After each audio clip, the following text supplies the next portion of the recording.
Assalamualaikum warahmatullahi wabarakatuh. Kami dari kelompok 6 mata kuliah Micro Teaching 6B akan memaparkan materi mengenai keterampilan membimbing diskusi. Nama anggota kelompok 6. Yang pertama, Atikotul Mafruhah dengan NIM 12210193062. Yang kedua, Nova Auliatul Azizah dengan NIM 12210193063. Yang ketiga, Ahmad Kamaluddin dengan NIM 12210193064. Yang terakhir yaitu Nova Auliatul Fitriana dengan NIM 12210193065.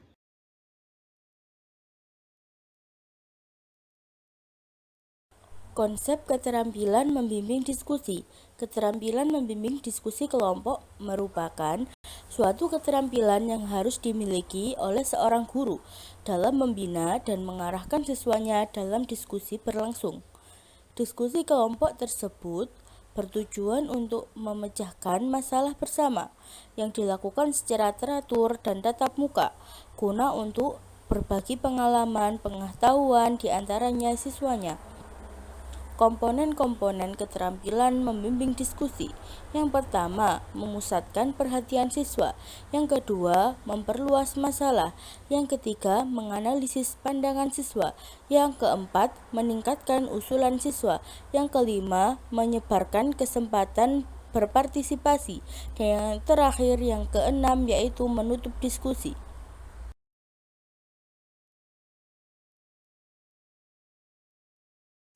Wujud membimbing diskusi. Dalam membimbing sebuah diskusi, diperlukan keterampilan membimbing kelompok kecil untuk memaksimalkan aktivitas peserta didik dalam proses pembelajaran. Antara lain, rencanakan masalah, sistematika diskusi, peran setiap anggota kelompok. Sebelum kita membimbing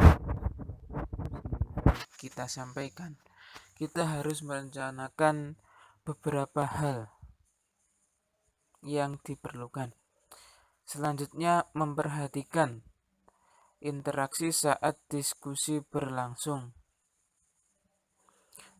Dituntut untuk peserta diskusi diharap memperhatikan apa yang bisa disampaikan oleh pembimbing. Seorang pembimbing bisa mengendalikan jika terdapat suatu penyimpangan pada diskusi. Yang selanjutnya, seorang pembimbing harus bisa memberikan arahan dan bisa menemukan penyelesaian suatu masalah yang terjadi pada forum diskusi. Selanjutnya, penyeimbang. Seorang pembimbing harus bisa menyeimbangkan suatu yang terjadi perbedaan pandangan atau beberapa perbedaan pendapat. Yang selanjutnya, pembimbing harus bisa memberikan penjelasan berupa kesimpulan penyelesaian suatu masalah dalam diskusi tersebut.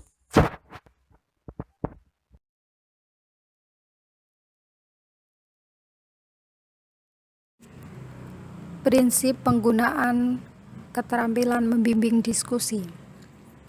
Prinsip yang harus diperhatikan dalam membimbing diskusi adalah: yang pertama, diskusi berlangsung secara terbuka.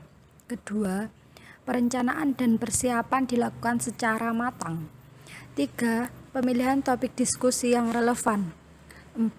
Mengikut sertakan siswa dalam diskusi. 5.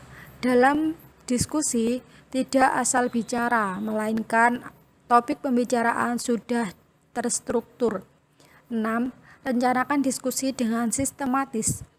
Ketujuh, persoalan sesuai dengan perkembangan.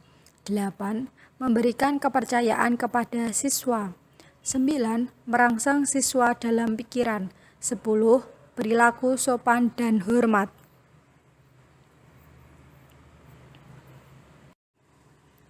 Keterbatasan membimbing diskusi. Di antaranya, yang pertama, memerlukan banyak waktu, lebih-lebih jika fokus diskusi kurang terarah. Hal ini akan berakibat pada borosnya waktu untuk penyelesaian kompetensi, SK atau KD tertentu. Yang kedua, tidak efektif bila peserta didik belum menguasai permasalahan. Oleh karena itu, diskusi kelompok memerlukan persiapan yang lebih untuk semua peserta. Bagi mereka yang kurang siap, pasti tidak dapat memberikan kontribusi secara optimal. Kelebihan diskusi kelompok. Meskipun memiliki sejumlah kelemahan, namun penggunaan diskusi kelompok juga memiliki sejumlah kelebihan. Di antaranya, yang pertama, meningkatkan interaksi antar pengajar dengan peserta didik dan antar peserta didik satu dengan peserta didik lainnya.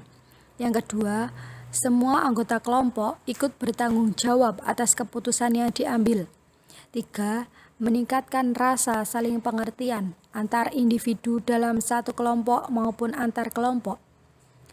Keempat, pengajar secara langsung dapat menilai penguasaan konsep oleh peserta didik.